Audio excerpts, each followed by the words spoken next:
میں ڈاکٹر قاہد علی خان، صدر شعبہ اردو،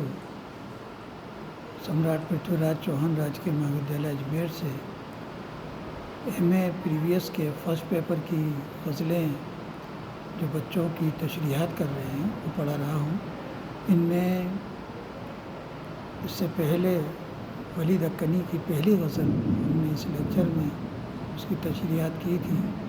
اور اب دوسری غزل کی اشعار کی تشریح ہے۔ اس طرح سے ہیں کہ وہ صنم، پہلے مطلع غزل کا مطلع ہے کہ وہ صنم جب سو بسا دیدہ حیران میں آتش عشق پڑی عقل کے سامان میں ولی دکنی 16ویں اور 17ویں صدی کے مقبول ترین شاعروں میں شمار ہوتے ہیں، جنہوں نے اردو غزل کا بیڑا اٹھایا اور اردو غزل کی روایات کو نئے نئے آہنگ سے، نئے نئے مضامین سے ہمکنار کیا۔ حالانکہ آپ نے فارسی شعر و ادب کی اتباع کی اور اسی کے ذیل میں انہوں نے انہی مضامین کو جو ہے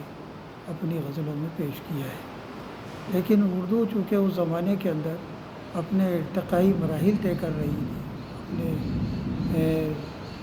جب اس کا ارتقاء ہو رہا تھا، زبان بن رہی تھی، اس کا ایک نیا حلولہ تیار ہو چکا تھا۔ دکن میں بہت کم شاعر تھے جنہوں نے اردو کے اندر،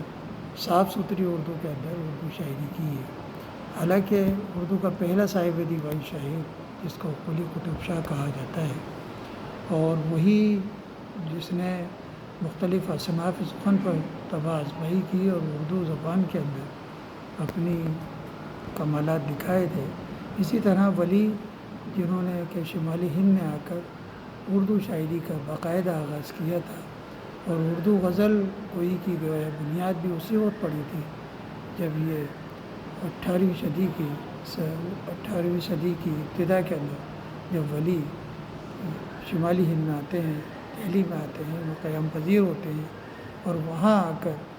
وہ بہت کم وقت میں بہت زیادہ شہرت حاصل کر کے چلے جاتے ہیں۔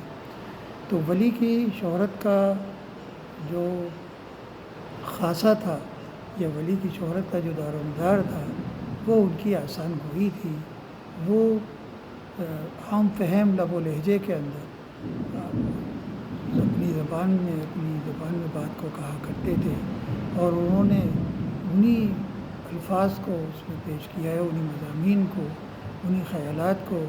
اس آسان لہجے میں پیش کیا۔ اسی وجہ سے ان کی مقبولیت ہوئی، اور بعد میں جب وہاں کے جو شعراء تھے، جو باکمال استاد تھے، چاہے حاتم ہو، آرزو ہو، اور محمد شاکر ناجی ہو، بہت سارے اساتذہ تھے جنہوں نے ان کی اتباع کے اندر پھر اردو شاعری کا باقاعدہ آغاز کیا۔ بہرحال یہاں جو انہوں نے مطلع کہا ہے کہ وہ صنم جب سو بسا دیدہ حیران میں تو اس میں جو لفظ استعمال ہوا ہے سو،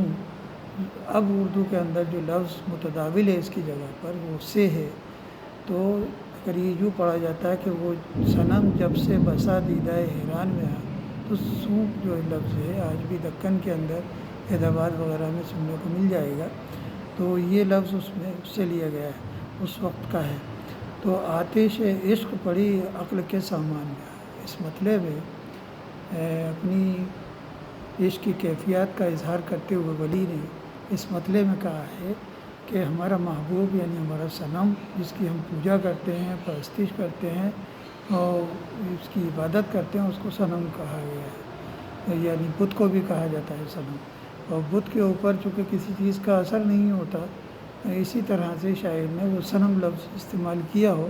بہرحال یہاں صنم محبوب کے معنوں میں ہے۔ شاعر نے خاص طور سے ولی کی یہ خصوصیت ہے کہ وہ اپنے محبوب کو مختلف ناموں سے، القابوں سے مخاطب کرتا ہے۔ یہاں بھی انہوں نے صنم اپنے محبوب کو کہا، اور کہا ہے کہ اے صنم جب سے تجھے ہم نے دیکھا، تیری خوبصورتی کو دیکھا، تیرے سراپا کو دیکھا، ہماری حیران نگاہیں، ہماری متعجب نگاہیں جو ہے وہ آج بھی حیرت میں ہیں کہ کہ ہم نے تیرے جلووں کو دیکھ کر آج بھی ہم حیرت میں پڑے ہوئے ہیں کہ ہماری نگاہیں خیرہ ہیں، حیران ہیں۔ اور ہم جب سے تیرے حسن کو دیکھا، تجھے دیکھا ہے، تیرے سراپا کو دیکھا ہے، تو ہمارے اندر جو عشق جاگا ہے وہ عشق کی آگ ایسی پڑی ہے ہماری عقل کے اندر کہ ہم اپنے ہوش و حواس بھی کھو بیٹھے ہیں، یعنی ہم اپنے آپے کے اندر نہیں ہیں۔ آتش عشق یعنی عشق کی آگ پڑی عقل کے سامان میں آئے، یعنی عقل کے سامان یعنی ہوش و حواس کی باتیں ان کے اندر آگ نے جلا کر، عشق کی آگ نے جلا کر راکھ کر دیا۔ اس وجہ سے ہم ہوش کی باتیں نہیں کر سکتے۔ یہ اس نے اس بات کی وضاحت کی ہے شعر میں۔ ناز دیتا نہیں گر رخصت گلگشت چمن، اے چمن زار حیا دل کے گلستان میں۔ ہاں، دوسرا شعر ہے جس میں اس نے اپنے محبوب کو الگ انداز میں مخاطب کیا ہے۔ اس نے کہا محبوب کو، اے چمن زار حیا، یعنی چمنزار کہتے ہیں باغ کو، گلستان کو، اور گلستان کو بھی حیا میں ڈال لو، یعنی گلستان کو شرم آ جائے اس کو دیکھ کر، گلستان بھی شرم آ جائے اس کی خوبصورتی کے دیکھ کر، وہ اپنی خوبصورتی بھول جاتا ہے اور وہ بھی شرم میں ڈوب جاتا ہے کہ میرے اندر کوئی خوبصورتی نہیں ہے۔ یہ محبوب نے اپنے محبوب کو مخاطب کرنے کے لیے یہ نیا لفظ استعمال کیا ہے۔ آگے کہتے ہیں کہ ناز دیتا نہیں گر رخصت گلگشت چمن، اے محبوب تم جو باغ کے اندر سیر کرنے کے لیے گئے ہو تو تم پر یہ ناز نہیں دیتا، تم پر یہ اچھا نہیں لگتا، نہیں وقتا، نہیں جچتا کہ تم جو ہے گلستان کی سیر کرو، کیونکہ تم تو اتنے حسن پرور ہو، تمہاری حسن کی کیا تعریف کی جائے کہ تمہیں دیکھ کر گلستان بھی حیا میں ڈوب جاتا ہے۔ تو اگر تمہیں سیر کرنی ہے تو ہمارے دل کے گلستان میں آ کر سیر کرو، وہی تمہاری اصل عزت اور توقیر اور عظمت کی جگہ ہوگی۔ شاعر نے شعر کے اندر اپنے محبوب کی خوبصورتی کا ذکر نرالے انداز میں کیا ہے۔ تیسرا شعر ہے کہ یاد آتا ہے مجھے جب وہ گلے باغ وفا، اشک کرتے ہیں مکاں گوشۂ دامان میں۔ ہاں، تو یاد آتا ہے مجھے جب وہ گلے باغ وفا۔ اب یہاں پر محبوب کو اس شعر میں بھی شاعر نے الگ انداز میں مخاطب کیا ہے۔ گلے باغ وفا یعنی فارسی کی ترکیب ہے گلے باغ وفا، دو اضافت اس کے ساتھ میں ہے۔ وفا کے باغ کا پھول یعنی محبوب۔ پھول بہت نازک ہوتا ہے، خوبصورت ہوتا ہے، اس میں خوشبو ہوتی ہے، ملاحت ہوتی ہے اور صباحت ہوتی ہے اور مختلف کیفیات اس میں ہوتی ہے۔ اسی طرح ہمارے محبوب میں بھی وہی مختلف کیفیات ہیں جو انسان کو اپنی طرف کھینچتی ہیں۔ تو شاعر نے اس میں اپنے محبوب کو تشبیہ دی ہے گویا پھول سے، اور یہ کہا کہ یاد آتا ہے مجھے جب وہ گلے باغ وفا، جب میرے محبوب کو میں یاد کرتا ہوں، وہ وفا کا پھول تھا، وفا کے باغ کا پھول تھا۔ جب ہمیں یاد آتا ہے یعنی ہمارے محبوب یاد آتا ہے تو اشک کرتے ہیں مکاں گوشۂ دامان میں۔ اشک کہتے ہیں آنسوؤں کو، مکاں گوشۂ دامان میں ہے یعنی ہمارے دامن کے گوشے میں، کونے میں جو ہے مقام بن جاتا ہے، جگہ بن جاتی ہے اور اشکوں کا ڈھیر لگ جاتا ہے۔ تو شاعر یہ کہہ رہا ہے کہ محبوب جب بھی تو ہمیں یاد آتا ہے، تو چونکہ وفا کے باغ کا پھول ہے اور انتہائی نازک ہے، اور جب تیری یاد ہمیں آتی ہے تو ہم تجھے بے اختیار یاد کر کے رونے لگتے ہیں، اور رونے سے ہمارے آنسو نکلتے ہیں اور آنسو دامن میں جگہ پذیر ہو جاتی ہے، یعنی جگہ اکٹھے ہو جاتے ہیں جگہ پر، ہمارے